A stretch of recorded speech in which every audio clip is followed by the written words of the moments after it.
こんにちは、雄大です。今回はキャンピングカーにタープを取り付けていきます。キャンピングカーとかにもともとついてるサイドオーニングを買うっていう選択肢もあったんですけど、価格も少し高くて、設置すると僕の場合車体幅から少しはみ出してしまうので、今回はタープを使ってやります。モノタロウで金具を購入し、これをキャンピングカーに取り付けてサイドタープみたいな形にします。それでは DIY スタート。こちらがモノタロウで購入した金具です。なるべく小さいものを探してて、これを5個購入しました。目立たないようにクロスプレーで塗装します。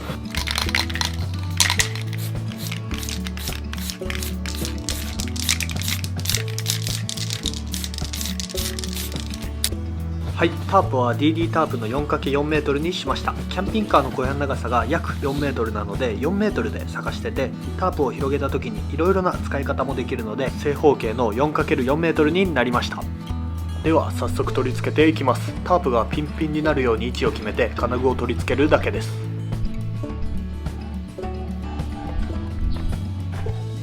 タープをつけたら雨が隙間から落ちてこないように黒い板の一番上に金具を取り付けます。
意外とね、雨保護カバーとしてもよくて、前後左右タープで隠せるようにするのもちょっとありだと思いました。落差とかを考えるとタープも据え置きにしたいので丸めてみます。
旦ね外すことにしました。サイドタープをずっと据え置きでつけたいなと思ってたんですけど、丸めても思ったより膨らんで、この状態で運転するとねもっと膨らんだりもします。あとシワができたり、丸めてる状態で雨が降るとなんか変な感じもするので一旦外しました。キャンピングカーについてるサイドオーニングのように、据え置きでできるいい方法が思いついたらやるかもですが、とりあえずは使う時にタープを出す感じにします。薄いね木箱みたいなのを作るか、ロールのようにこう回って収納できるみたいにするか、もっと考えてねもう全自動みたいな感じにするのか、いろいろ検討してみます。とりあえずはね金具にタープを取り付けるだけなので一人でも簡単にできました。ということで久しぶりの秘密基地でキャンプをしてきました。もちろんサイドタープを使ってるのでご覧ください。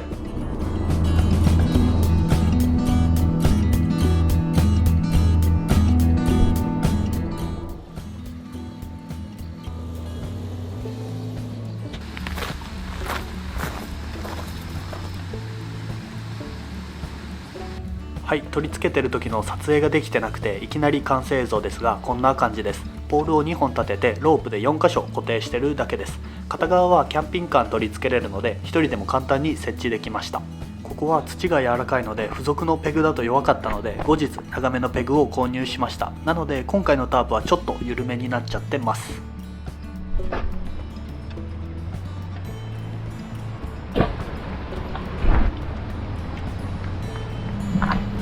ポールの長さが2メートルあるので中で立つこともできます。人が多いところとか冬とかは片側を完全に下ろしちゃってタープで囲っちゃうのもありです。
うまっ。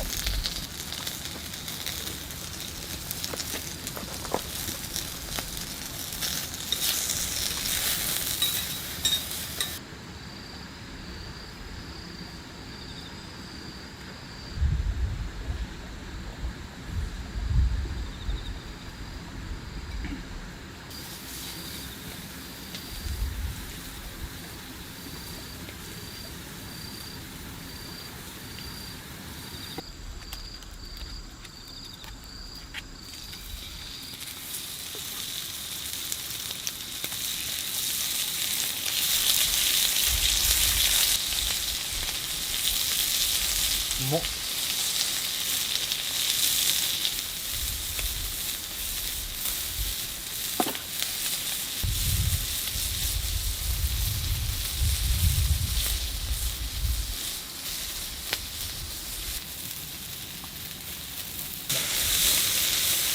シャキシャキです。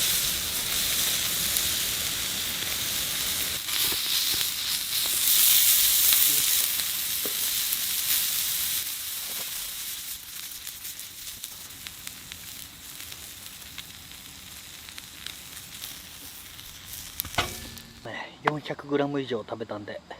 お腹パンパン。あとちょっと残ってるんで食べます。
最後までご視聴ありがとうございます。タープが 4×4 メートルなのでほんといろいろな使い方ができそうです。今回みたいにねオープンに使うのもいいんですけど、外から見えないように折って完全に隠して中で薪ストーブを焚いたりとかも面白いなと思いました。一人で設営撤収もねまあまあ簡単だったんですけど、脚立とかがなくても簡単に設置できるような方法を考えてみます。本当は 3×3 メートルとかちょっと小さめのタープの方が1人で使うなら使いやすいかもですが、キャンピングカーの雨保護にも使ったり完全に隠す貼り方とかもしてみたりしたいので 4×4 にしました。据え置きで使うのも良さそうですが、タープを取り付けるだけなのでとりあえずはこの方法でやっていくと思います。もうねタープを使うだけでね一気に基地感というかなんかワクワクするので、ぜひ皆さんもタープをつけてみてください。車とかにつける場合はマグネット式のフックとかもあるみたいなので、穴を開けずにサイドタープをつけることも可能です。焚き火台とかほんといろいろなキャンプグッズをキャンピングカーに収納して最強のキャンプカーを目指してこれからも DIY 頑張ります。なんか秘密基地の方も気になるというコメントが何人かしてくれたので、秘密基地の動画も近々アップします。自分の中でやりたい方向性も決まってきてるので、